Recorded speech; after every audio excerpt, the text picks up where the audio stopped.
যারা দুনিয়ার বুকে প্রকাশ্যে গোপনে দান করত, সচ্ছল আর অসচ্ছল অবস্থায় দান করত, কিয়ামতের দিন যখন তাদেরকে তাদের আমলনামা দেয়া হবে, আমলনামা দেখে বলবে, আল্লাহ এত সওয়াব দুনিয়ার বুকে আমি করি নাই, অন্য কারো আমলনামা তোমার ফেরেশতারা ভুল করে আমারে দিয়েছে।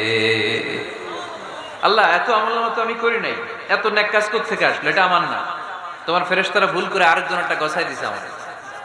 আল্লাহ বলবে, না, আমার ফেরেশতারা ভুল করে না। সুবহানাল্লাহ পড়েন।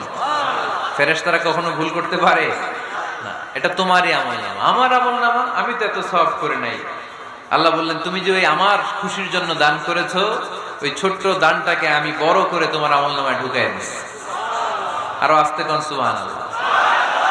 হাদিসে এসেছে, কামা ইউরাব্বি আহাদুকুম ফুলুয়া, তোমরা যেমনি ছাগল পালো, বাছুর পালো, আল্লাহ তাআলা তোমাদের